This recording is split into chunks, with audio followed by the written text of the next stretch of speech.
and now it's a great pleasure for us to have four very special guests today.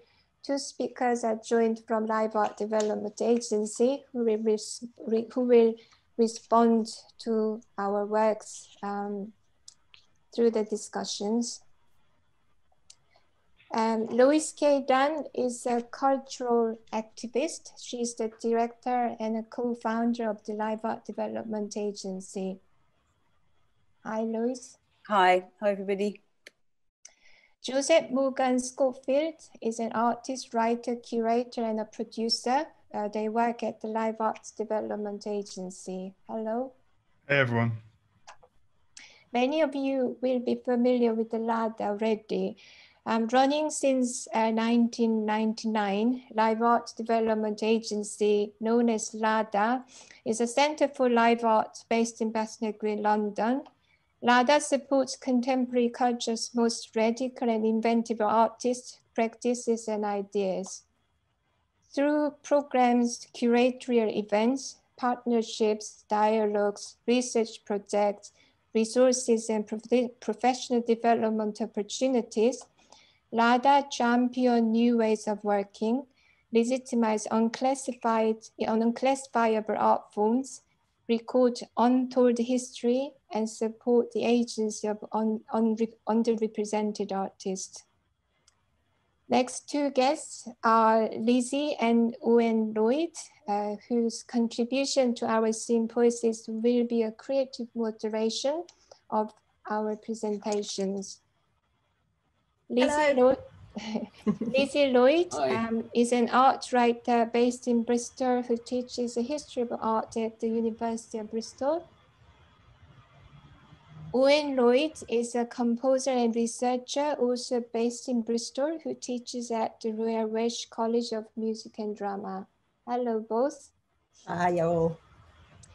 We understood that your moderation process will be streamed live via Twitch feeds alongside the Sympoiesis today. I was wondering if one of you could give us a bit more insight into this process. Yes, so I've put the link to the Twitch feed in the chat there, so you can look it up as we're going along. So basically we'll be doing this as the symposium on Zoom is happening. The way in which we're making it is by literally gathering together everything that happens through the performances in Zoom and processing them through a max batch. So Owen's been working on the processing of the audio, and as that's going on, I'll be doing live writing as we go along, which will be, I'll be hearing the symposium through our sort of synthesized version of it and writing as I go along. And so, yeah, I'll be doing it throughout all of the performances and it will be up on Twitch after the event as well. So amazing. Visible later. So when is the best time for the audience to watch the link? Is it already starting now? Well, it probably is, but I'm not doing anything right now because I'm chatting to you. But as soon as the performances start, we'll be cracking on with that. And then in the breaks, I'll stop again. So there'll be kind of breaks within the Twitch feed too. But I mean, you can kind of dip in and out, so you can have it on a different, you know, you can have it on your phone while you're experiencing the Zoom as well, or you can kind of look back to it later and see, you know, at the end of the Zoom, you can kind of go back to it and see the kind of this other version of Zoom that's been going alongside it. So it's kind of taking that idea of moderation and like pushing it to the edges again. Thanks a lot. So yes, through the presentations, discussions, and moderations, On Edge Sympoiesis will investigate materials and bodies in performance as a means to cross the boundaries between the conventional performer-audience collaborative relationship and material-immaterial presence by actively using the digital platform of Zoom space. And finally, I'd like to share our symposium schedule. You may want to find this at the chat space. Each presentation will last approximately 15 minutes and will be followed by about 10 minutes of discussion. We will have a 10-minute break after the first two presentations by Connor Wilson and Robert Luza. There will then be the other two presentations by myself and Steve Doughton, followed by the open discussion where you will be invited to join. Our aim is to finish the Symposium by 5:30 p.m. Before I hand over the stage to Connor, I'd like to remind you again, we'd like the audience to raise questions through the chat space during the discussion time. We'd really appreciate it if you could raise very specific questions that are relevant to the particular presentation. We will endeavor to answer all the questions during the discussion, but if this isn't possible, we will get back to those questions when we have the open discussion. So Connor, if you are ready, mic is all yours. Thanks, Young-In.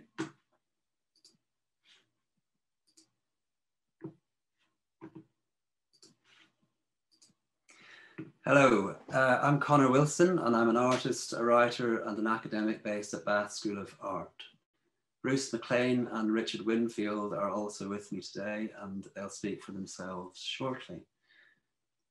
Building on Tim Morton's conception of rhetoric as a means of contacting the strange stranger, making is considered as a form of enmeshment with non-human objects, and potentially with human objects. My proposition is that skilled making is a particularly intimate engagement between body, material, and space, or sight. The ongoing research problem lies in voicing this intimacy. Can research methods be developed that test and open up this proposition to both researcher and audience? So the following is extracted from a proposal that was made to Bruce McLean, sculptor, and Richard Winfield, ceramicist and long-standing technical demonstrator in the art school. Workshop, word, work. A speculative project exploring paths and aporias between research in the art school and practice in the art world. We set up a performative making dialogue which might allow us to explore and document, one, the ceramics workshop as a particular art school site, a long-standing site of making and teaching that will soon change its use. And two, a range of experiences of teaching and studying in art schools. 3 raw clay tile panels mounted on stands surround a central space of action. 3 chairs face each other in the central space. There are 3 actors and 4 roles: interviewer, interviewee, maker, and technician. These roles are interchangeable and to be determined during the performance. The ostensible subject of the interview is the art school as a site of production and productive resistance. The ostensible purpose of the decoration of the tiles is to document the space of the workshop. Apart from tiles and 3 pots of slip, no materials or tools beyond what is normally present in the workshop will be used. Decorating may be facilitated or interfered with by language, text, or other things. The documentation of the space will be documented through time-lapse image and sound. So Bruce, to an extent, resisted this plan, wanting to keep the collaboration more open, and I agreed that we shouldn't predetermine what would happen. However, I clearly held on to some of my research concerns despite feeling open to the openness. This created a tension, I feel, that was both productive and obstructive. So I'd like to ask both Bruce and Richard to say something about their perception of the event itself and how this might have changed over time and after seeing the video document and reading the transcript of the audio recording. Richard, could you say something about your experience of the day and then maybe a little bit about how that might have changed? Yeah, hello everybody. Connor asked me to take part in this piece of work, so my perception of it was I was being asked to perform a service as part of Connor's work. So I got involved with the technical aspects of it, and I saw my role as supplying that technical facility, if you like. I was kind of aware that there was a sort of status thing going on in the sense of who was there, whether you were an artist or a recognized artist, you were an academic, or in my case, a technical demonstrator. There's a perceived status or and also an awareness for each of us that we might have a certain role to perform, but we were being asked by Connor to actually be very, very fluid about that. So I came to the whole thing, with, as I suppose everybody did, with a very open attitude. But, you know, being human, one can't help but try and make assumptions about what's being asked of you. I think we all did that, and I think that's kind of what comes out of the research at the end of it, the narrative that Connor's produced and the actual video for me personally. So I don't know. I think one's perception of these things does change in hindsight, and a lot of it is down to the, I suppose, the interaction, the personal interactions that took place between the three of us, whether they were spoken or unspoken. In fact, looking at the narrative, I can't help but feel there's a lot of unspoken stuff in there. One reads between the lines. So looking at the transcript, so we've all kind of read, I mean, I've been transcribing the audio recording and sharing that with Bruce and Richard. And Richard, you said some interesting things about coming back to the event by, you know, through reading the transcript and watching the video, and there were certain things that you'd remembered very differently without, you know, before looking at those. Yeah, certainly. I mean, when I played it back, I didn't, there were things that I'd done that I don't recall doing. The conversation, particularly if you took the transcript separately from the video, read in a completely different way. It was as if you could actually see these sort of gaps in there where things were unsaid, but everybody kind of knew what was going on, or they were making their own interpretation of what was going on. And it was the same with the video. I was quite surprised by what actually happened. You know, I also got a different perspective on what was actually on the panels. And at the time, yeah, I probably had a more pessimistic view of what was going on. In hindsight, it kind of looked like we were getting somewhere. Bruce, are you there, Bruce? Yeah, I'm here. Hey, can you say something about, similarly, about your perception maybe at the time, and then maybe if that changed later? I had no understanding of this status thing, which really irritates me. I think we're all three men working together, and I don't understand why there's a status thing. An academic, an artist, allegedly, and a technician. So that's what slightly worries me that Richard said that, really. I find that quite interesting. I didn't feel that in the day. But I also, like Richard, feel, I'm quite surprised at what I've seen on the screen, and I don't recognize any of these things. I don't remember doing anything at all. All I remember was that there seemed to be some guidelines and some rules put down that I couldn't see what they were, but I could feel them. And I didn't like that too much, and I kind of felt a bit inhibited. But I thought it was quite an interesting day, and nothing, as somebody once said, nothing is lost. So it was quite curious. So, okay, I'm gonna jump in and say that one of the things that I started with, I was trying, as I said in the little introduction, not to prejudge, not to have an end in sight, but yeah, but I realized. Yeah, I think you did have an end in sight, and I think you did prejudge, and I think that was part of the problem. I mean, I think you changed slightly halfway through, but I think it was like. It was very formally set up, which I quite liked, and then the cameras were set up formally, the seating was set up, and the clay was set up. I like that. It's very sculptural, like a work in itself. And I like that. But then we had to kind of perform with this stuff, and we kind of got straight into it. We maybe should have taken it a bit more slowly before we started. I don't know.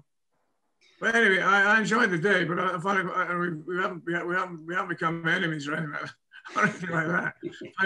But it was quite curious. I don't remember half these things, these images, I don't remember at all, which I find really strange. So the thing that I realized that I did hold on to was, well, one, the idea that the panels would be fired, and actually, and possibly we would use transfers to lay images of text, you know, derived from the day over the top. So that was something that sort of fell away as the project went on. Not necessarily on the day, but later, that kind of completely fell away. And when I look back at the proposal, I realized that that was very much part of, that was with me in the room. The idea that they would be fired and finished and then somehow displayed.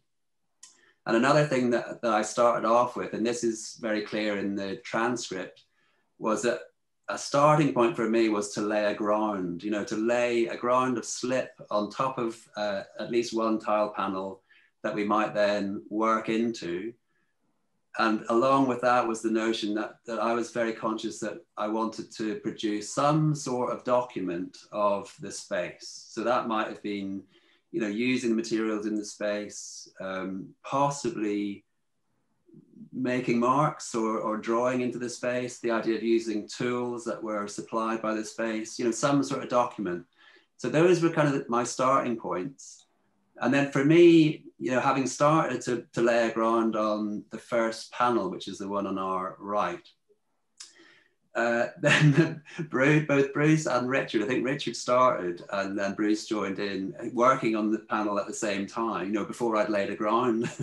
I think the thing that's like really interesting for me, I suppose, reflecting on this, is that actually I didn't like that, I have to admit, but I couldn't say that at the time. I wanted to be open. Why couldn't you say that? Why didn't you say something? No. Well, that's my own issue. So I find it difficult to say. I suppose it's a conflict issue. So rather than saying, I kind of withdrew slightly into my own space, I think, and just carried, which I think in a sense was not useful for a collaborative enterprise.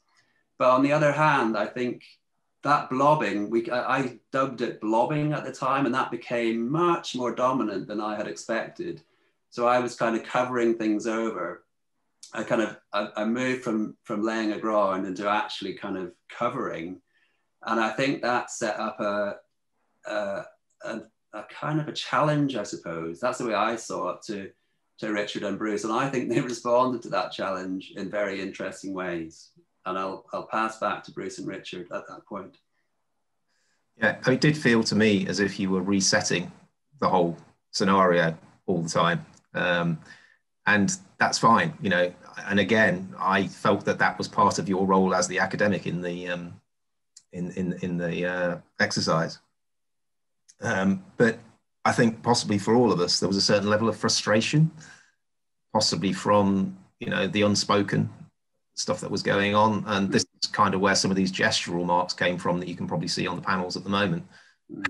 I just felt, I just wanted to do something. You did. If you like. But it's quite this collaboration thing, because I've spent the last 6 years collaborating with all sorts of people. In fact, I'm very interested in the idea of collaboration, but the collaboration that I've been involved with, which has worked, it's grown organically. It hasn't been a kind of setup situation where we'll get him, her, and him, and her, and her, and him, and we'll make an opera. It doesn't work like that. It's kind of it's much more casual. A casual incident happening. You think, oh, that's quite curious. I'll work with that person if they will work with me, and you just start working. You don't sort of actually kind of plan too much. I find it works better. If you plan it, it seems to end up as a disaster normally. I found personally, from personal experience, I have a lot of personal disasters, let me tell you. I think I respect that. I think it's really interesting. I also think that I think at the time, certainly for me, and I suspect for you two, it felt like a bit of a disaster. It felt quite stressy at times. And for instance, the yellow mark, when I was saying to Richard the other day, when I splashed these yellow marks on this panel, which had kind of become, in my mind, more Bruce's panel on the day, I felt awful. I felt absolutely crap. I made a real mess. The whole mood in the room went really flat. And I just felt really, really bad. And in a way that demonstrates for me, or is a reflection of how the social was so important in this thing. So we became quite, I think we were all quite unsure of ourselves in some ways, and we became very kind of tentative almost about the marks that we were making until, you know, Bruce attacked the middle one with these great slashes, which then I think released Richard to do this fantastic mark on the left. And I was kind of thinking, I don't know if I like this. But actually, it was great. You know, it was a kind of a release of tension. And yeah, I don't know. Over to you. Was there also a point afterwards, Connor, where I recall you saying something like you felt that it was almost as if you felt Bruce and I were ganging up on you? Yeah, there was definitely a separation, I think, that I felt on the day. Well, I wasn't certainly ganging up, but I said to you yesterday that if you work as two people working together, it's better than three people. It's 2 or 10 or 20, but not 3. 3 is a difficult number to work with, because people do tend to take sides in a way, you know. Yeah. I don't think we did, but I think it could have gone that way if we'd gone on much longer. Yeah. I don't know. I think that what is interesting is you've set this situation up, but before you set the situation up, I met you somewhere casually, and you invited me down, and I did something with Richard, helped me do something, and you helped me do something, and that to me is a much more relaxed and much more informal collaboration, which worked, I thought, extremely well, and that's why, because I enjoyed it, my time in the school, I decided to come back. And I like the fact you did set this up, and I like the fact it is formal, and I like the fact it was totally against what I think about in any shape or form.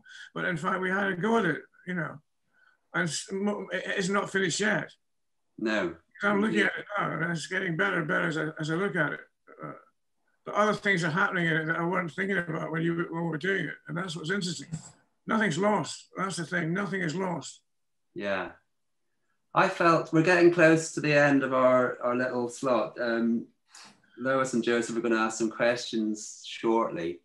For me, I feel, I don't know if this is worthwhile saying, but the two panel, the middle one and the one on the left, the yellow and the black, are really interesting. The final one, which seemed to be the one that I don't know, was least resolved.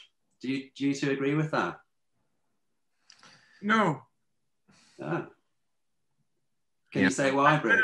I don't think we're trying to resolve anything. That's the thing. It's not about resolving something or finishing something. It was about doing something, I think. And something may occur and something may not occur. And it occurred occasionally, then it got lost again. I suppose resolved is a bad word, but it felt the least, what would I say? Well, maybe just the least interesting. What do you think, Richard? I think that this whole point about like us having to decide as a group whether something is resolved or not is problematic. I mean, this is the whole point about when you are working on your own, it is difficult enough. I think it's like this whole exercise, to me, it's a kind of a way of bringing that out. It's actually sort of showing what those tension points are, you know, when you are working on your own, or whether, you know, when you're working collaboratively, it's just 10 times more complicated. So I find it very difficult to say something is resolved there, because it was they're all a hodgepodge of you know, different feelings from different people. Terrific. Well, the video will carry on playing. It's 20 minutes long, which is made 20 minutes long for this symposium. But can I jump to Joseph and Lois? Yes. Can everybody hear me? Yes. Yeah. Great.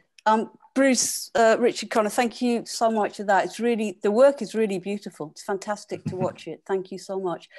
I'm not trained in conflict resolution. Maybe other people here today are, but I think the conflicts were part of the process and have been resolved. Joe, can I lead on this one? Is that all right with you? Absolutely, yeah. Cool, great.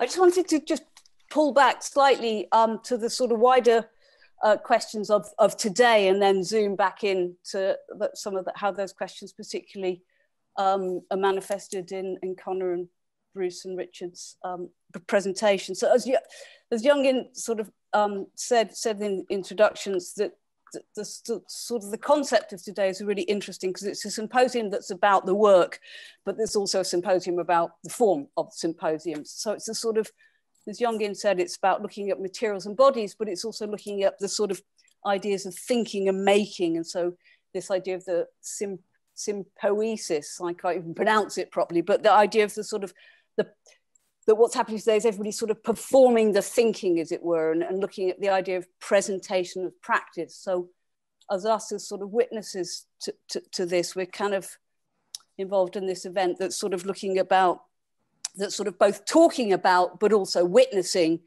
the relationships between artists, materials, and questions of sort of art making. And I think it's also, there's another issue that the symposium is also about today, which is about sort of online experiences, and the fact this is happening in Zoom, that we're not doing it as a sort of as a real-time well, it is a real-time gathering, but it's not a sort of in the flesh gathering. It's a sort of remote mediated presentation, and that's of course going to raise all kinds of issues about artistic practices that about materials that are, you know, that we don't have. There's a kind of an absence of any sort of sensory engagement with the work, or sort of that, you know, we're not getting the sort of tactile. We can't smell the clay in the way that, you know, that we could if we were there in the space with Richard and Bruce and Connor. So there's this kind of remote aspect to it as well, and I think all of those things kind of came out in Connor's work and in Connor's presentation just now. And one of the ways that Joseph and I sort of proposed to respond to the works was to ask all of the artists / researchers to sort of to suggest to us the questions that their research was looking at, or what the work, some of the questions that their work was trying to do. And one of the questions that Connor came back with was sort of, what's the difference between the presentation and the work? So I think that kind of relates to this sort of in-between space that the Sympoiesis is about, this space of sort of both thinking and doing, and then sort of raises the question about what it is that we've just witnessed. Is it the work, or is it about the work, or is it going to lead to the work, and sort of where is the work in this? And I think that's a really interesting question, particularly if the idea of sort of performance as a process and not as a thing, as a finished sort of, it's always going to be in a process of making in a way, and always in a process of experiencing. So I think that would be something that I'd be really interesting to hear you say a little bit more about, Connor, about what you think about, and certainly what Bruce and Richard think about this, about what this is. Is it an experiment, or is it a work? And how much does the dialogue that the three of you have just had is a continuation of the work, or is it something that's distant from the work and about the work? So that was my first question. And the other question that you asked, Connor, was, what is the work and who owns it? And it was really interesting to hear the conversations that you just had, because I think for me it raised all kinds of questions about sort of methodologies and ethics of collaborative practices, really, and what Bruce was saying about status and roles. And so for me, the question I have back for you, Connor, is why that question matters. What does question of ownership and authorship, why is that important? Good. Well, okay, I think the reason we're going to have to be very brisk, because we have to pass on to Robert just in a couple of minutes, I think, really. But I guess that came up partly because I'd set this thing up as Bruce actually initially said, should we do a project? And I said, great, you know, and then I kind of set this thing up with my research agenda very much in mind. As I've already said, Bruce said, well, let's not plan. And I hoped to do that, but then clearly didn't completely not plan. And then we're in an interesting position where we've done something together, and then I wanted to take that on maybe in other ways. So there was an opportunity to show it at the British Ceramics Biennial, and I asked Bruce and Richard, and Bruce said, no, he'd rather not, which at the time I found really difficult, but reflecting on it, I completely understood why and kind of agreed. So that, I suppose, was one of the things that came up about ownership. You know, can I use the work that I've done and put quite a lot of time into without the permission of Bruce and Richard? But also, I think it came out a little bit there in the discussion that certainly I was thinking that the work is, the presentation is kind of part of the work now. There isn't a sort of a separate thing. It's kind of like an ongoing negotiation, really, this work between three people. It's only just begun. Yeah. So the work, what I was trying to say earlier on is that at the start of the process, there was an idea that the work might be this finished thing, which would be exhibited. And as we've gone on, that's kind of fallen away. And the work has become much more about a kind of an interaction and a negotiation. So I see the performance or the presentation as part of the work. So for the collaboration, in a way, is the work. Yeah, I think it is. I think it is. I think it is. Just very briefly, I worked with some students about 10 years ago at the Slide, and there was 8 students from different areas of the fine art department, and they all worked together. That's what they did. They worked together, and they were examined together. There's this exam at the end of this bloody stupid course. They were examining, they said they don't want an examination. The work could be looked at, but they don't want to put an exhibition on. They just carried working all the way through that week. And it was the most interesting thing I've seen in years. 8 of them working together, doing things, trying things out, moving, arguing, shouting, moving stuff, painting the thing, opening the window, shutting the door. I don't know who came to see this particular exhibition, thought, God, this is more like it. This is a bloody investigation into something, you know? And it was. And I think that the thing that we've just seen just now is, to me, what I've been looking at it quite carefully. I can see lots of things in it that you could develop into a film even. Yeah, yeah. But, you know, it doesn't, but it's part of the process, all part of the process. What do you think, Richard? I totally agree. As I say, the narrative side of it as well is interesting to me. You know, that idea of separating the visual and the written. Yeah, I like the status thing you mentioned. I don't like it, but I think that's something that could be used. It could be played upon, because in art schools it's riddled with fucking status. Yeah, absolutely. That's the end of the art. That's the end of the art school. That's why we're all leaving. Yeah. on that fantastic note, I think we've had our time. We better hand over to Robert Luzar. Yeah, but just I think just to finally say, I think that that, you know, to say that the collaboration's the work and what we've been just witnessing the work, and then also the discussion between the three of you and those kind of really interesting sort of tensions and stuff like that, that's also the work. So that you have just embodied what today is about. So thank you very much indeed. Terrific, thank you. Thank you for being so articulate.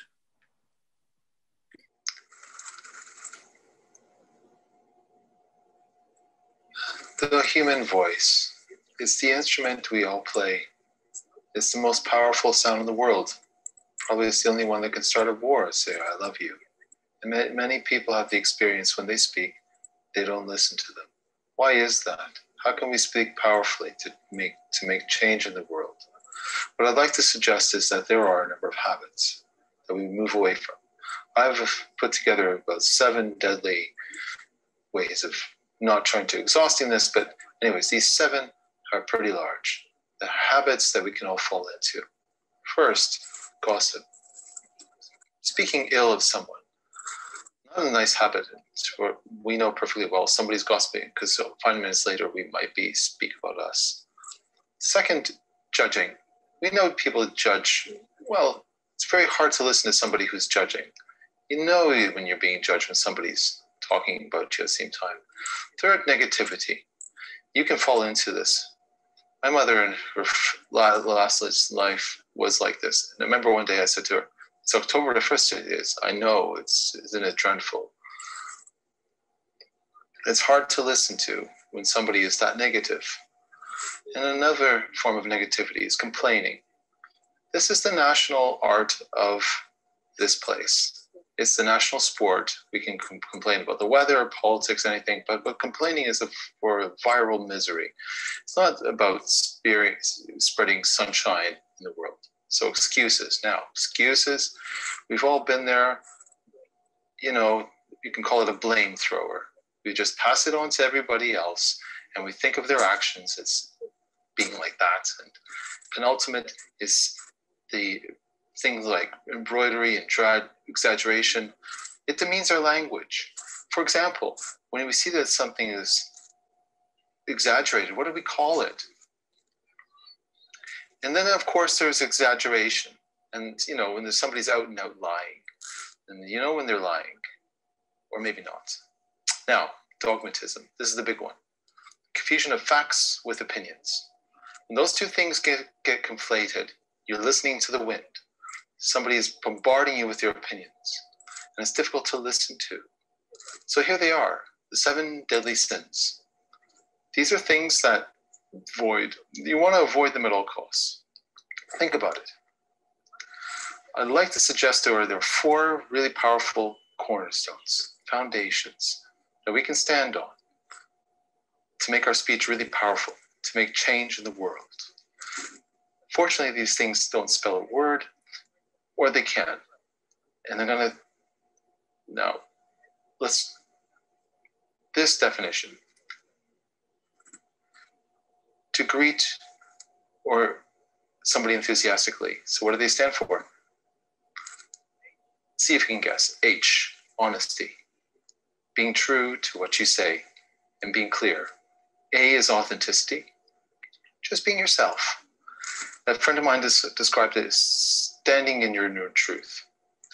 The I is integrity, doing what you say, making sure that people can trust. And the L is love. I don't mean romantic love. I do mean wishing people well. For 2 reasons.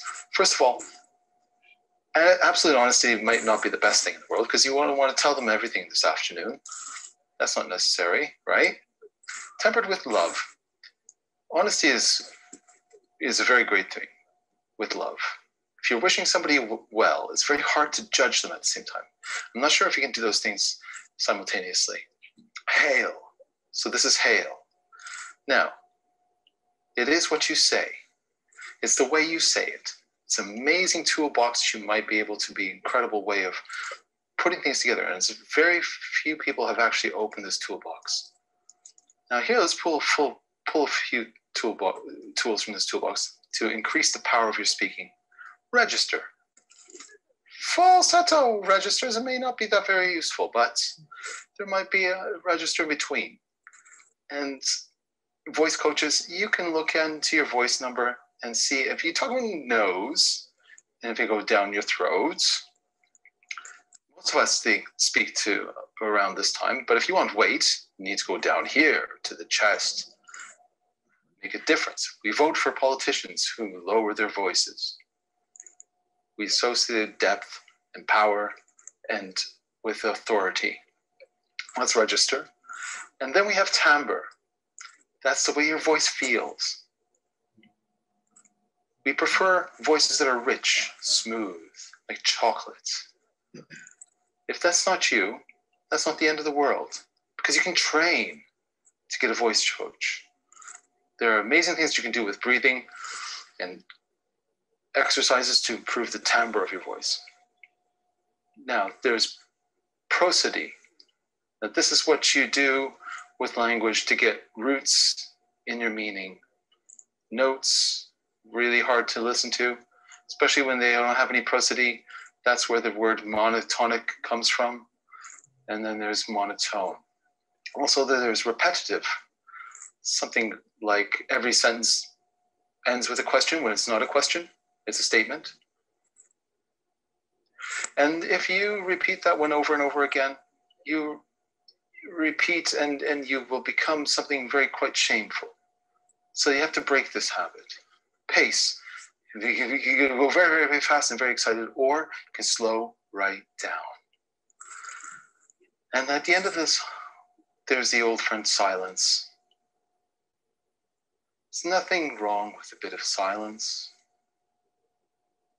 You don't have to fill it with ums and ahs. It can be very powerful. Of course, pitch goes along with arousing your voice, like the keys. Where did you leave my keys? This is a very different meaning in those two different kinds of deliveries. Volume.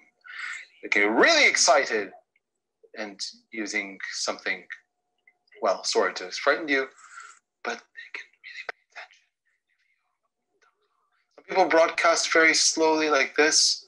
That's called sodcasting. Imposing your sound on other people around you carelessly, inconsiderately is not very nice, is it? Of course, this is where all comes into play when you have something really important to do, something important like standing before this computer over here in front of you, and or let's say asking for somebody to in marriage, for example, or talking to yourself. So how about look into the toolbox and then the engine inside, how this works in your voice. Actually, let me show you how to do this. Now, can you all stand up? I'm going to show you how to use 6 vocal warm-up exercises that I do every time I do a talk. Okay, so anytime you're going to do anything important, do something like this. Arms up and sigh out. One more time. Very good. Now we're going to warm up our lips. Go, ba, ba, ba, ba, ba, ba, ba, ba. Very good. Now, just like when you're a kid. Now your lips should be becoming alive. Your tongue next, go exaggerated. La, la, la, la, la, la, la, la, la. Very good. You're doing very well. Okay, now with your R. That's like champagne for the tongue. Finally, you can only do one. The pros call this siren. Ready? You go, it sounds a wee, and then it goes high, and then you go low. Wee, wee, wee. Very good. Fantastic. Well done. Give yourself a round of applause. Now, next time you speak in advance, this is what you should be doing, but let's put this in context. Now, this is a serious point. This is where we are now. When we speak not very well, people aren't listening, and you're in an environment, and it's all about noise, and nobody can hear anything. Now, what can the world be like if you were speaking powerfully to people who are listening consciously in environments who are fit for purpose? Well, to make that a bit larger, what would the world be like to be creating sound and consuming sound and consciously consuming the environment?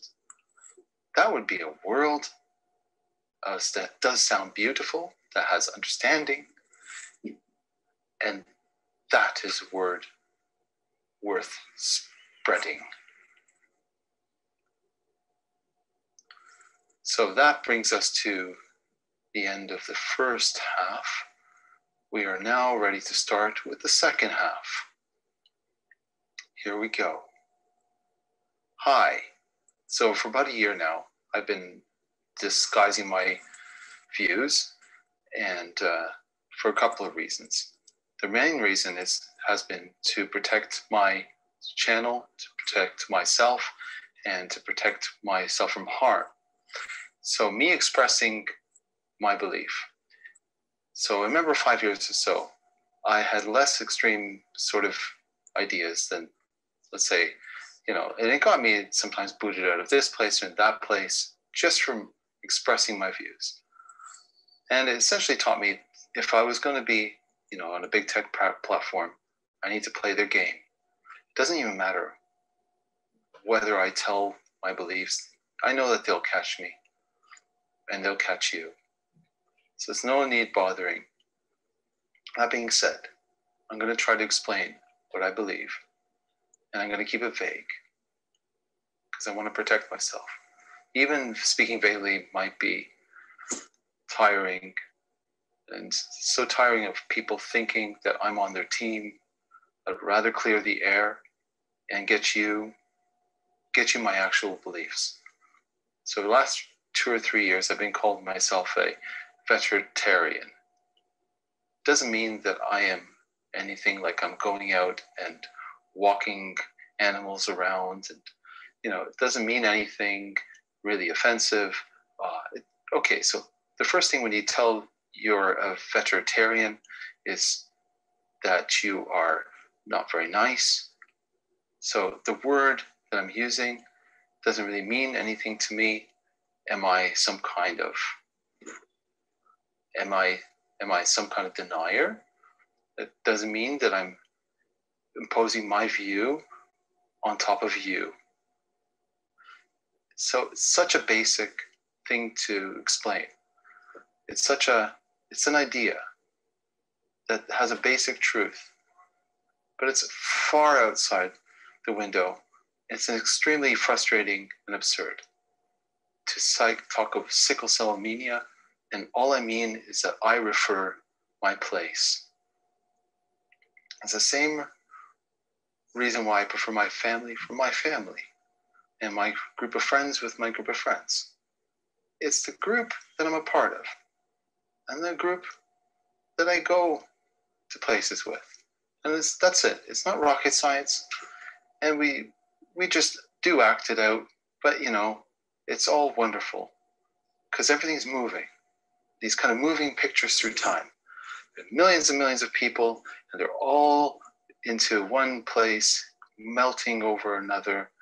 And every group of people, they are forced together for some reason, we don't know why, but they're basically melting together. And they're all being smushed and into this nice thing to consume, and seeing the way we all come together.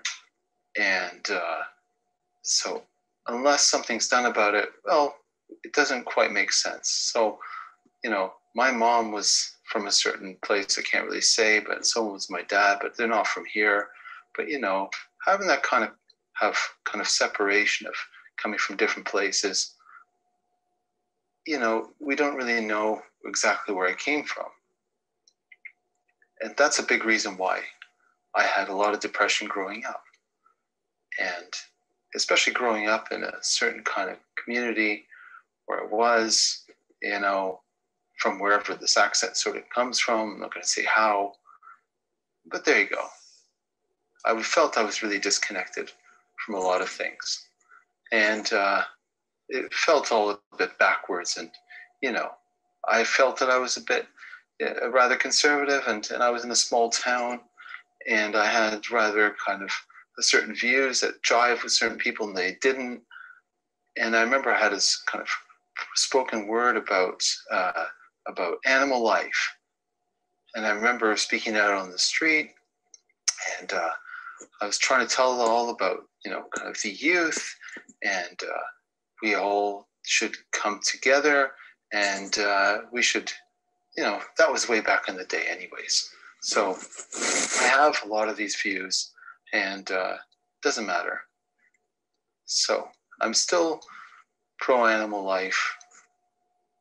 I have a garden, and I enjoy my time with this way of living.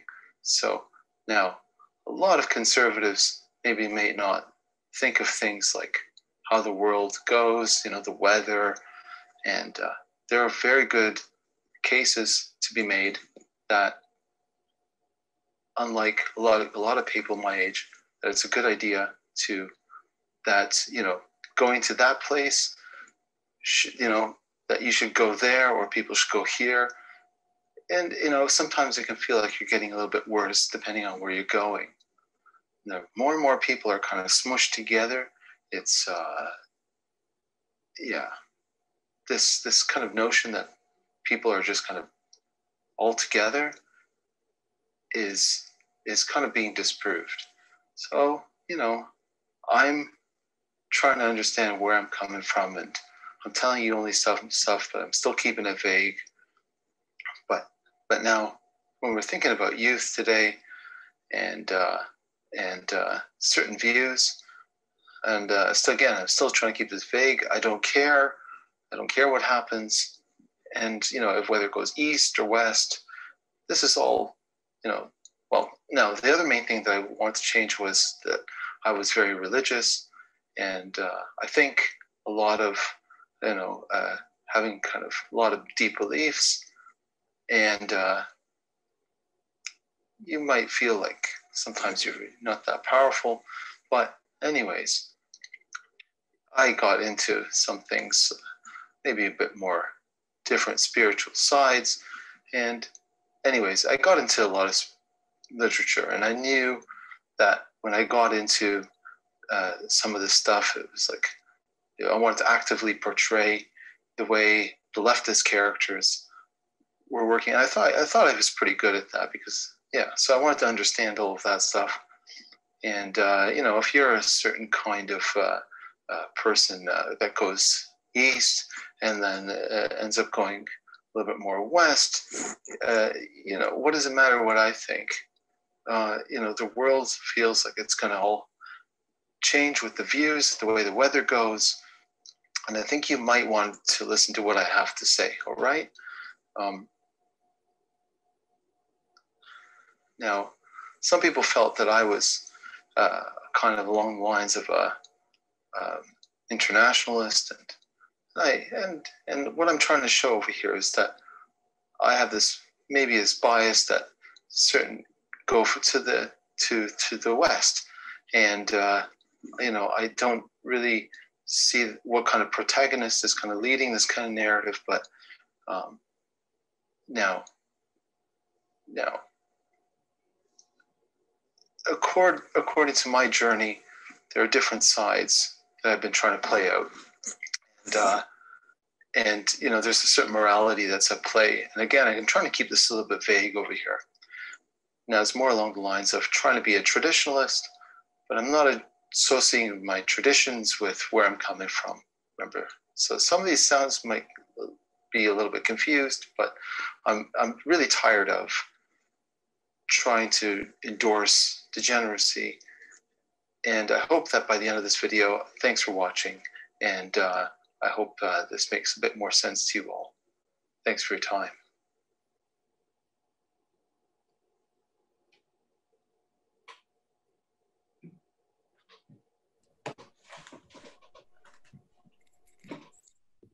Thanks very much, Robert. That was really compelling in its descent into the unknown and the struggle to understand, I think. As I understand it, the voices that the words that you're speaking in this presentation, this work, are the voices of other people that you found through YouTube and through social media. And what you're doing, as it seems to me, is a kind of channeling of identities, collapsing the edge between your identity as an artist, a researcher, as a consumer of culture, and between the identities of these people that exist on the internet. And I wondered first if you could say a little bit about what you think. What's at stake when you're doing this kind of channeling? What's at stake in the appropriation of the voice of the other or the others in this way? Listening, I suppose, especially listening to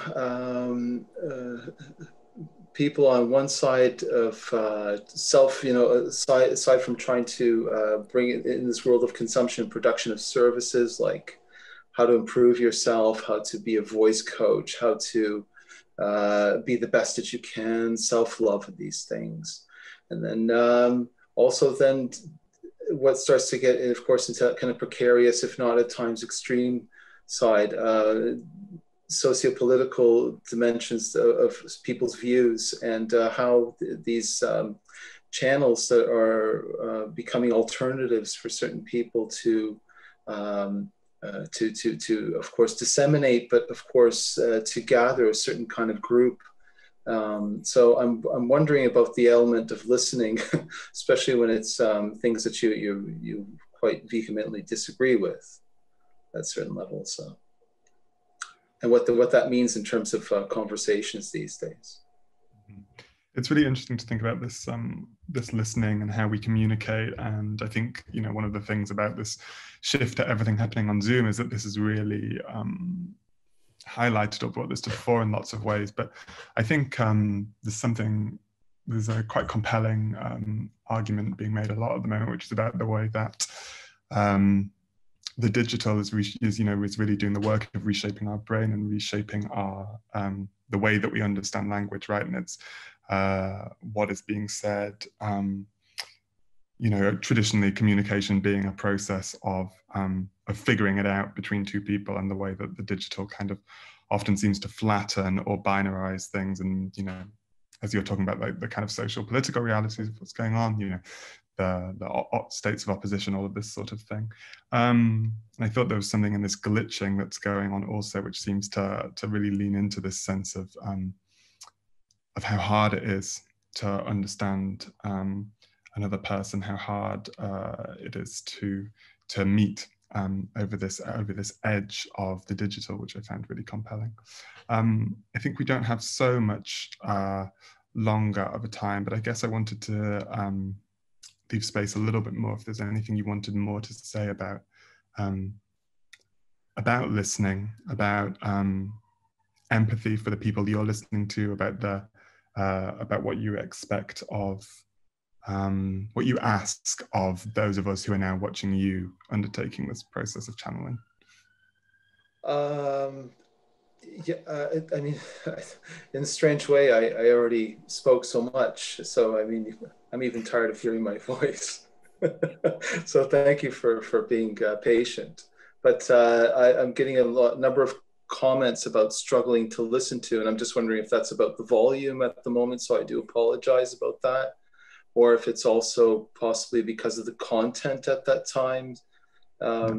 It's to do with, I'm guessing it's to do with the text and the way content. Thank you. Yeah, Joanna, I think I got that. Yeah. So the yeah, it's in terms of research, I felt that I was trying to put myself far more into a layman's terms and not be some professional expert. And really, you know, I'm wondering, is it really the digital that's doing so much, you know, in terms of data, social media? But what about the social? Isn't that being raised up over here? How socially open are we at a time where we're starting to, there is a kind of much more, we're bunched up together. I think the second voice that came up talks about kind of discrepancies around the melting pot of people coming together, but at certain points there are certain people that are fine to be together, and what this sort of means in terms of division. So, you know, I really hope that some shape or form that maybe art can allow people just to confront certain barriers maybe, and channeling other voices. Thanks, Carol. Yeah. Great, thank you, Robert. I think that's what we have time for. Thank you. So I think we're going to break now. Young in. Thanks, Robert and Joseph, and thanks to Connor and his collaborators and Lois. We will have 10-minute break from now until 4:18, and we advise you to simply turn your video mic off when you leave and come back to join us instead of leaving the space. So see you in 10-minute time. Thanks, everyone. Thank you.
Thanks, Erin.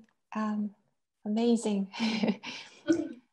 we met just 2 very short times before today, and we mainly had the discussions. So this is actually the first time I'm seeing you playing this bit. And I remember we talked about severe physical pain, and it's really impressive to see your voice and instruments and your movement actually intertwining all together. Do you want to say a bit more about what you're trying to express, like what you're thinking and what's the intention behind? I actually try to focus on my inner impulse. We, as a musician, actually often start thinking about the stylized ideas attached to our own musical traditions, including the musical languages and non-musical settings and contexts. But for this experiment, I wanted to concentrate on my emotion of pain and the related or imagined memories. So the focus makes me create sounds and movements. The bodily gestures I have created is a very natural reaction to that emotions. The impulse makes me react with all the possible devices that are available to me, not just making music playing. Wow, thanks very much. And yes, let's see what Alina has to play.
It's a mind-blowing the piece, lovely.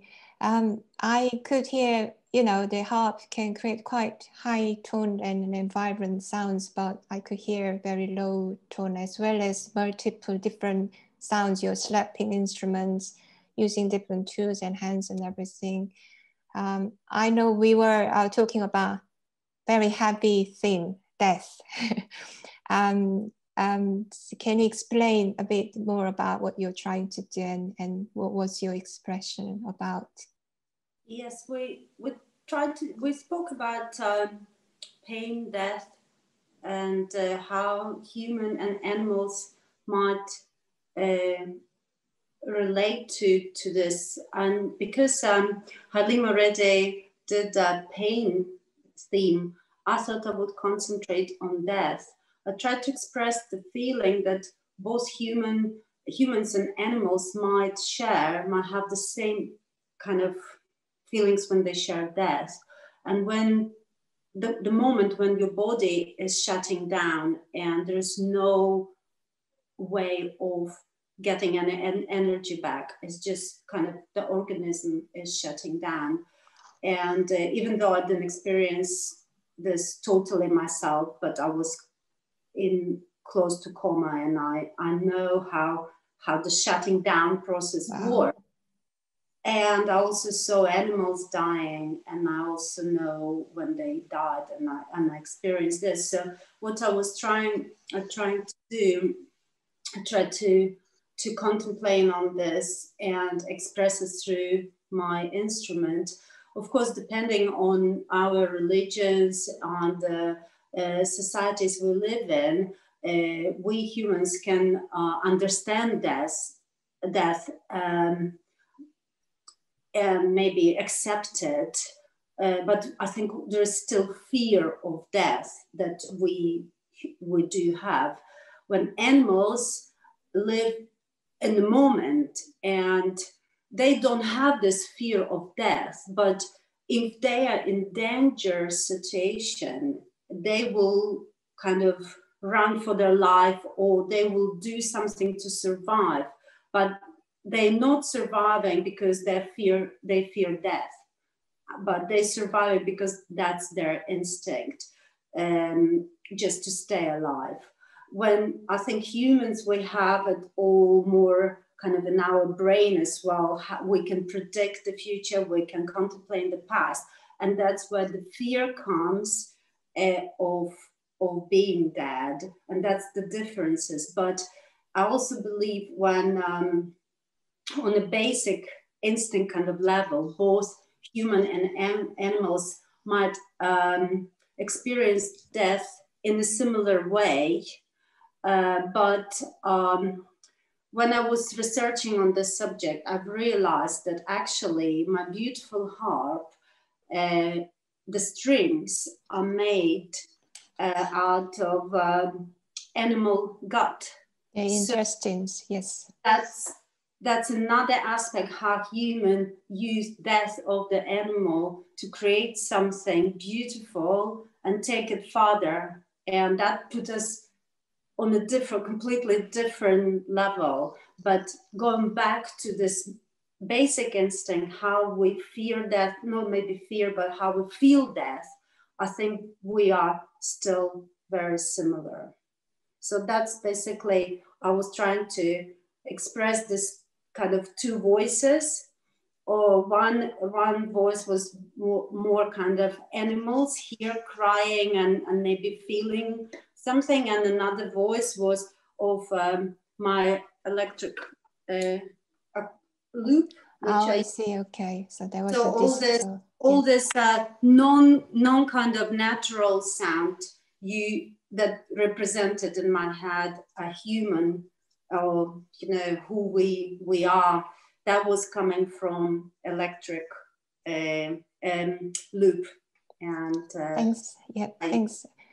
We used actually time up, but we were discussing the last piece, trying to do something, questioning what this instrument means, and we talked about the especially with the Harry, we talked about this musical skills, which is part of the human skills, and which is embedded the history of the music and so on. So we were trying to question that. Do you think we can have a very quick session for about 1 minute? Because we are really a bit behind, I'm a bit cautious. Either you or Harim together, no problem.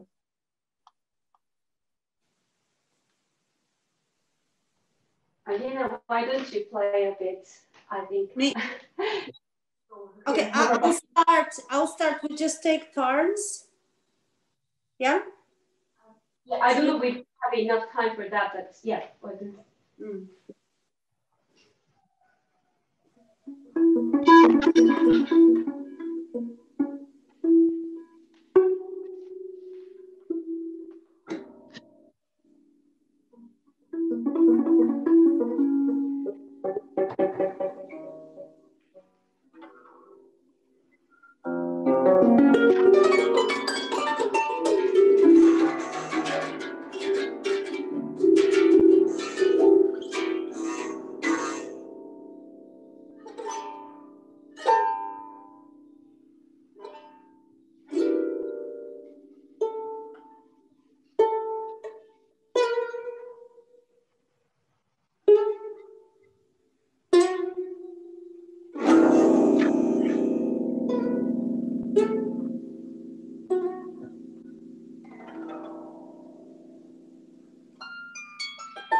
Thanks both of you. Fran, can you turn on the PDF so I can talk about the summary of the rehearsal today? Thanks. The rehearsal we presented today tried to revisit the white mask made in collaboration with the Club Illegal London last year. And this rehearsal was comprised of 3 test pieces and questions and answers between musicians and myself. I'm a visual artist working mainly in performances and textiles. 2 collaborators I worked with today are Alina Bzenziska, a harpist, and Helen Kim, a Korean bamboo flutist. Both are guest musicians at Club Illegal, where we worked together, and their innovative ideas and experimental skills and incredible flexibility left a significant input on my work that allowed me to revisit this work together today. Next page. In this white mask, we discussed intense questions about how we can become animals through music making. And then the discussion naturally evolved into 7 pieces of quartet ensemble, recorded as the 3-channel video documentation. Next page. So in this piece, the Peter, who was the director at the Club Illegal, and myself and 4 musicians worked together. So the musicians can embody animals through playing their own instruments. And here musicians were humans who were trying to become animals through music making, where a shift from human to animal had to take place. This was one of the first time in my work where sound making has become a crucial means to investigate different modes of communication. Next page. In this rehearsal today, we try to focus on the idea that we share a certain territory with animals without a clear boundary, and that the superiority of artistic skill itself can be used as a means to question this boundary. In Herim's first piece, expressing the experience of physical pain, this would be very similar to the experience members of any species might have when suffering a severe injury. In Alina's piece, although we haven't experienced our own death yet, but by imagining the moment of our death, in fact, we might more easily be able to embody an animal without any particular effort. And trying to find common aspect between humans and animals might be regarded as kinds of regression or somewhat a downgrading process. But the rehearsal really tried to argue that this is a biased approach to both species based on Western-centered and Christian history-based assumptions that could be interrogated through sound making. We also try to question whether the animality within us could be further explored through sound making, and whether it has more to do with discovering the otherness residing within ourselves. And so in the final piece, we saw music as a culturally and historically evolved human skill. Thus, in order to be more close to the animals, an entirely different approach to music is needed. This is where the representation of animality has been tested through a critical deconstruction of music itself. Thanks very much.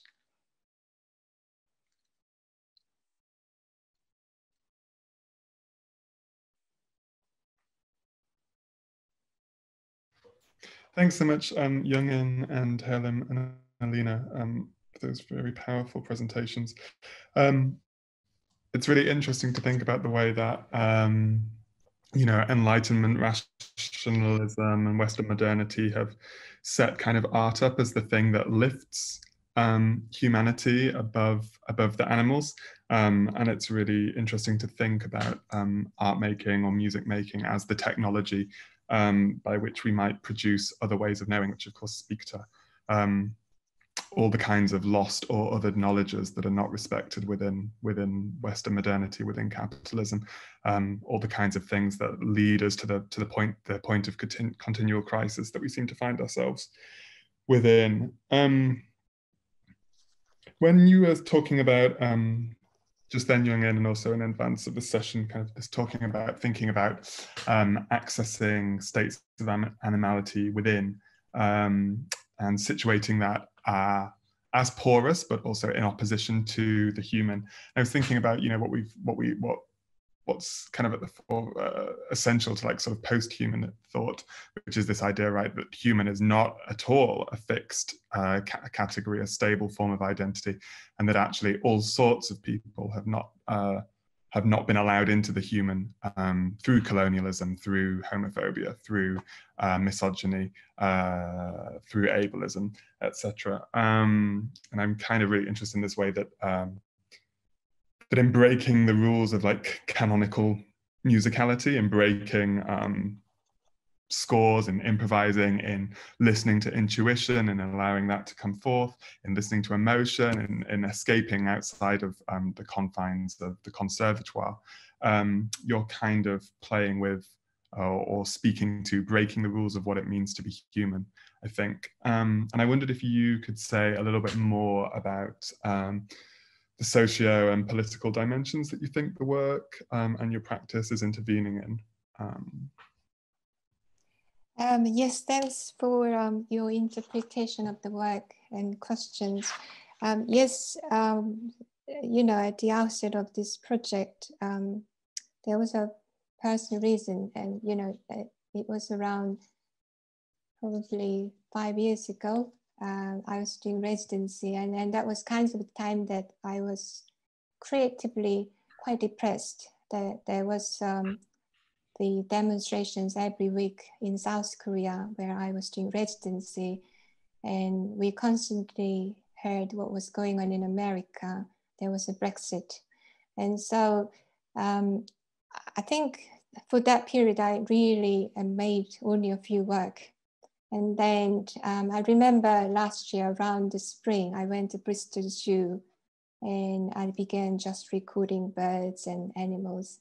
I think in a way, looking into animal and studying animal made me to look at the humans actually in a more radical way and in relation to what's happening now. So there was that question.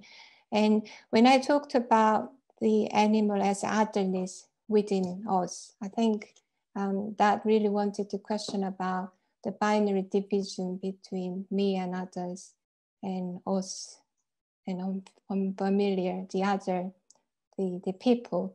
And because kinds of discovering, you know, your otherness within yourself, I wanted kinds of bring that question into kinds of social discriminations, which is happening in the world right now. I hope that was short, but enough answer for your question. Thanks very much. Can I just ask, I know we're running a little bit late, but can I just ask a quick question as well? Because it's interesting that both Donna Haraway and Timothy Morton have both been sort of referenced today.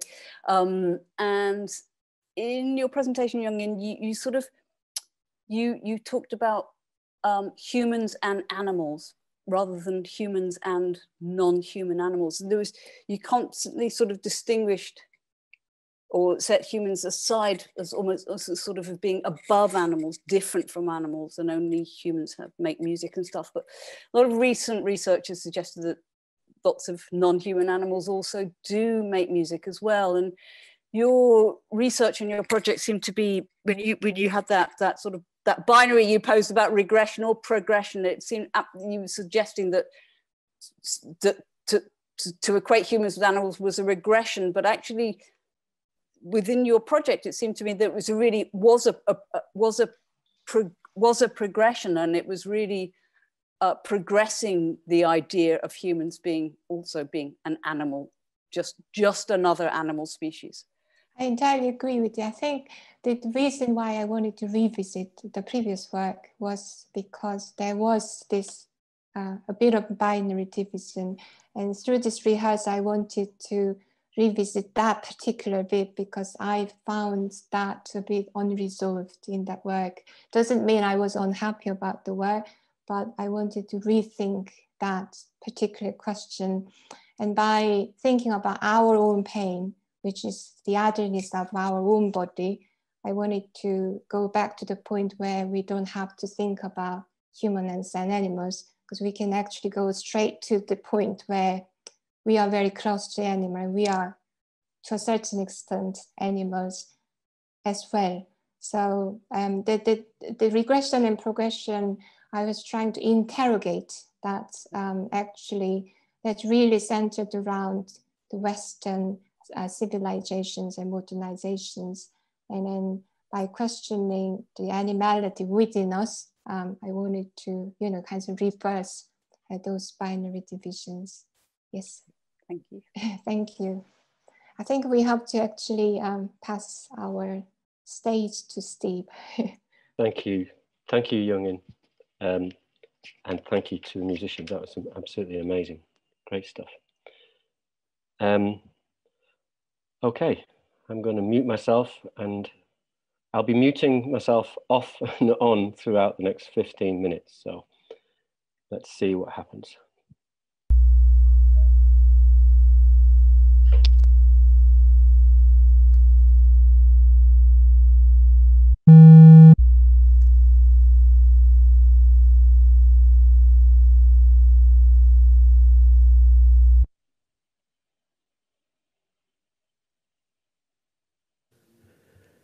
the difference between a digital image and the real thing in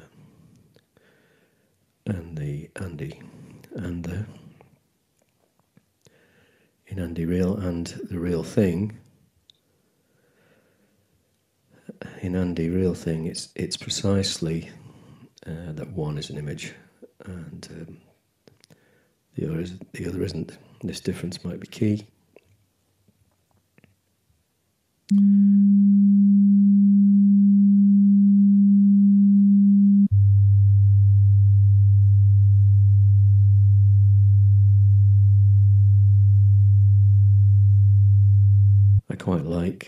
I quite like the immediacy of the image. Its one-dimensionality, if you like. The way all appears once, and I guess I want a magical fitness and immediacy to then infuse the world, which might serve to enchant the real world in some way, to then infuse the world that might serve to enchant the real world in some way, to make so-called reality something looser and more dreamy, to shake it up a bit. Paragraph. The texts I use are sudden eruptions for money or manifestations, psychic burps, actually farts, as part of visit, part of decisions.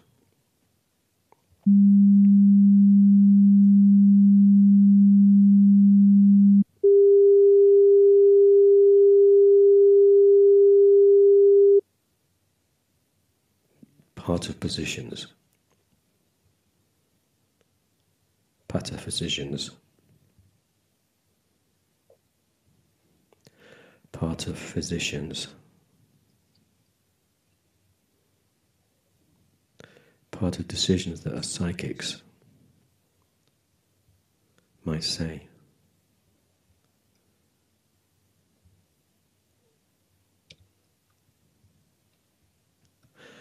Sometimes they have a tendency to be overcrafted into knowing, and I don't overcrafted into knowing, and I don't really like that.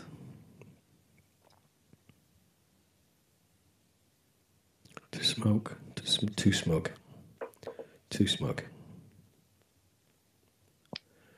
I think I want things to just suddenly appear as if they're coming from another world, somewhere incredibly far away, but somehow that we can just something, or we can just sort of hear something or feel something.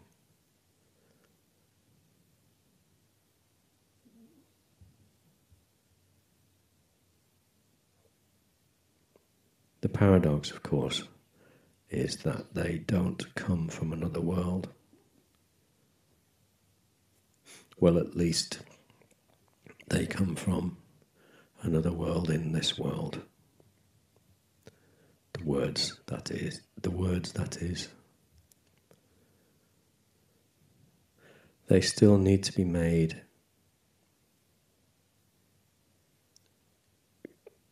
They still need to be made common, considered, etc. So there is a gap between the digital and the physical. That's an interesting space, which doesn't quite know where it is. This is why I would refer to anything made as backdrops. So then they are not intended to be the focus of attention, or in the spirit of contradiction, the lack of intention becomes the focus of attention.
So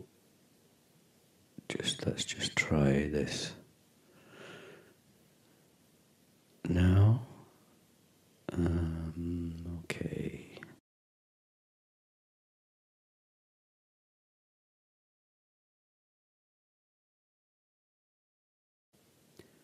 The panharmonicum, the panharmonic come.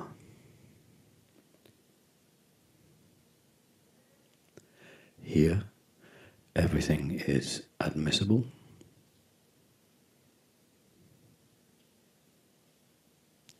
Philosophy. Here, everything is admissible, comma, philosophy, comma, ethics, comma, divinity, comma, criticism, comma, poetry, comma, humour, fun,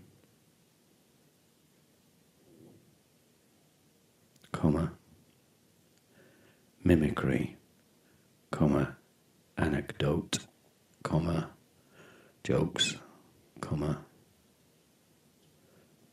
then ventriloquism, bracket, left bracket, very important, right bracket,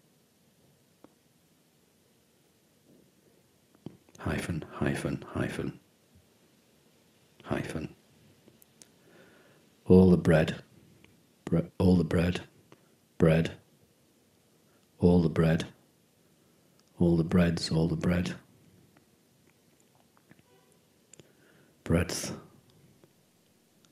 comma, and versatility of the most liberal conversation. Highest and lowest personal topics. Colon. All are permitted, all may be combined into one speech.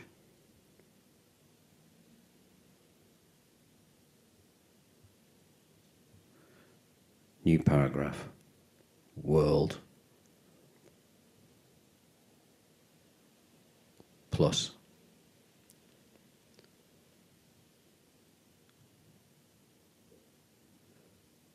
delete space. Word.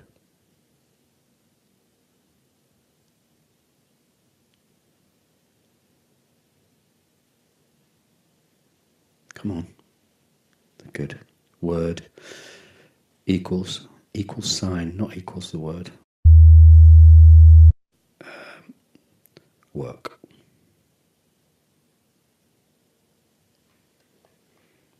Full stop.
Okay. There we go. Steve, that was great. Thank you so much. There was so much going on there. And it was just such a brilliant use of a sort of occupation of all of those different sort of online sites and spaces and contexts, and it's almost as if that they were your material, really. How do I kind of co-opt all of those platforms as material? It's brilliant to see. I know that we're quite sort of tight on time, and I've got a bunch of things I want to ask you, so I'm just going to throw some things out very quickly before we open up for the sort of discussion with everybody. And I'm so sorry that we haven't had chance to put in people's questions and comments so far, but we will do in a sec. But there was, as I said, there was just so much going on there. It was just fantastic. I was really interested in the relationship that you were looking at between speaking and writing as well, and the sort of almost the kind of clumsiness of both in the construction of meaning and sort of making sense. And it was just really beautiful to see the sort of the words falling across the page and then sort of being corrected by you were speaking, but by the way you were saying them. So that's one thing I wanted to ask you to say something about. The other thing was you talked when in advance of the symposium, you sort of talked about the way that you work in the moment, and the outcome is as yet unknown. So I was really interested in that, the sort of the process-based sort of unknown outcomes of your work, and the way that you were talking about that, the idea of sort of research as the creative process, and what you were doing was sort of performing the research. So it's this kind of sort of leap into the void, as it were, sort of research into the unknown rather than the rehearsal of the known. And there was something very interesting for me about that relationship between research as presentation and rehearsal as sort of trial of ideas. So that's something else I wanted to ask you about. But the main thing I want to ask you about to speak is to right to the beginning of your presentation, and you talked about the difference between the digital image and the real thing. So I want to ask you what the real thing is, Steve. I have no idea. So I'll duck that one. I think Joseph mentioned about the flatness of the digital realm, and I think that's been very much on my mind, as I'm sure it has for pretty much everybody in the recent months. The kind of thinness and flatness of that kind of experience, and I think I was just trying to cut through some of that actually by thinking in terms of directionalities. So there's a lot of, I was thinking about things being very high or very low, or you know, peaks of mountains, or and as you know, and the FTSE stock market highs and lows and all this kind of stuff. And there's just the kind of just trying to traverse that kind of flatness, even though here we are, you know, on Zoom, in the same kind of format as we've been so used to. But I just was sort of trying to work in that space somehow. I don't know in any way whether what's happened. I haven't had time to kind of think it through or anything yet, but basically that was the product, in a sense, of trying to work in that kind of space. It was a sort of outcome, if you like. Could have kept on going, but you know, obviously there's a point where you have to just do it for the symposium. In reference to the thing about the words, yeah, absolutely. I mean, language is falling apart, you know. So what I found was that I was using speech to text software, which obviously couldn't get its head around certain phrases, hence the repetition of certain things like bread, and pataphysics and so on and so forth. But then also at various points, I was then recording my own voice and then putting that before the text. So actually, I was kind of reading an awkward text, but then it was like I was dictating it. So it kind of played around with being in front or behind the text, yeah, in a way. So I think with that, again, they're just kind of feeling things, you know, feeling tones, if you like. But I think I was sort of experimenting with being the ventriloquist and the ventriloquist dummy at the same time, and to see what that would do. And then in terms of, sorry, Lois, go on. No, I was just going to say, I was just very briefly just going to say that was really interesting in terms of what the way Robert was also using, looking at language as well, and looking at agency and authority and meaning and stuff. I thought So it's a really interesting parallel between the yeah. Yeah. I mean, I think that, I mean, I was thinking about that actually after Robert's presentation, because, you know, Robert in a sense was sifting through the internet in a sense to find those voices, and I think I was finding them in me.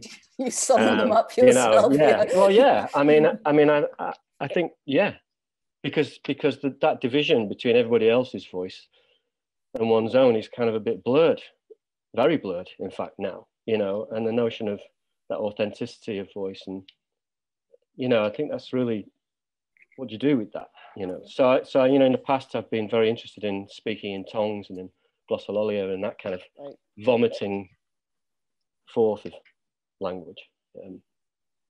Yeah, so. And the final things that, sorry, I interrupted you, Steve, were you going to say something about process? I was just, yes, basically, I was just going to say it because you mentioned about research, and I think,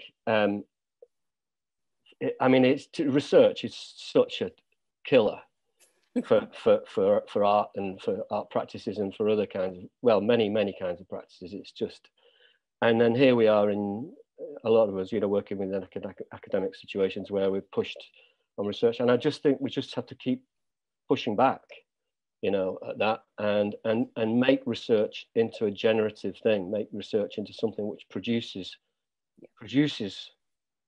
itself, if you like, and changes its own landscape as it goes, rather than kind of reacting to that which precedes it. And in a way, and in that sense, I see no distinction in that way between an artistic research practice and an artistic practice, if you see what I mean. They're both pushing at the same, what is often closed door.